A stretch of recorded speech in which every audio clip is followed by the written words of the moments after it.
Welcome back and welcome if this is your first time here. My name is Jonathan Huggins. I'm an American English teacher. In this video, we're going to be talking about some general advice for preparing for the TOEFL. This is advice that I share with beginners, intermediate, and advanced students getting ready for their exam. Now, if you would like private coaching with me, stick around until the end and I'll show you how we can work together. My first tip is for you to take a complete practice exam. Now, you may not feel ready for taking the actual exam, but by taking a practice one now as soon as you can, we will get an idea of what your starting point is. Now, you may know your target score, which could be an 80 or 90 or above, which is defined by the institutions who are accepting your scores. When you combine these two, your starting point and your target score, you can start planning ahead. Now, where can you get a practice test? I would recommend using authentic materials from ETS. On my website, there is a downloadable free practice exam that will help you get familiar with how the exam is organized and what authentic questions look like. Another tip is to use timers. Now, it's very important that you get into a good habit of time management.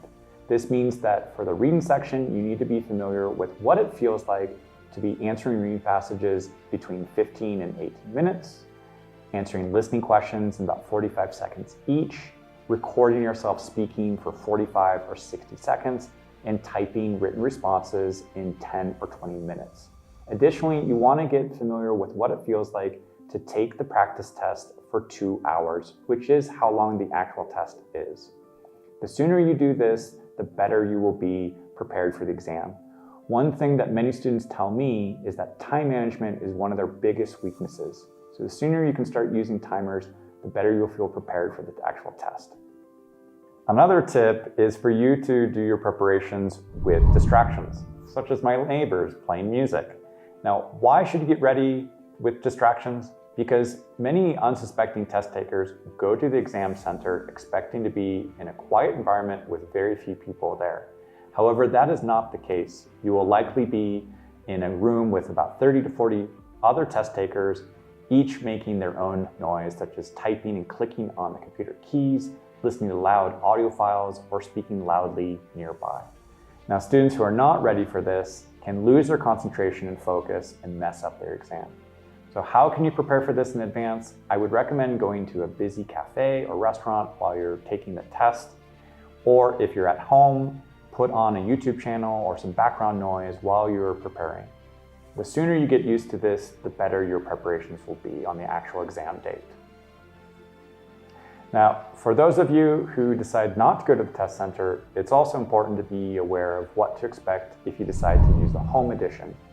Now, since the pandemic, this has been a version of the test you can take at home, basically any time of the year.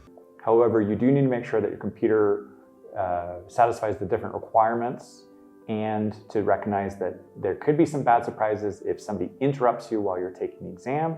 So don't let anybody walk in the room or speak loudly outside the door while you're taking the exam. And my last tip for you is to know your deadlines for your scores. Different institutions and universities may list deadlines for submitting scores on their website, and you may need to wait a couple days before getting results back from ETS. Additionally, if you don't get your desired scores on the first time you take the test, you may need to take it multiple times. Now, you can take the test at the home edition many different dates throughout the year. For the test centers, it may have limited seating at limited locations and at limited dates. So you need to check that in advance so that you're not preparing at the last minute.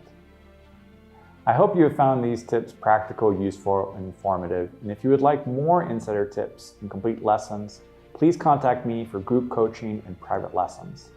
Thank you for watching, and make sure to like, subscribe, and share for more content.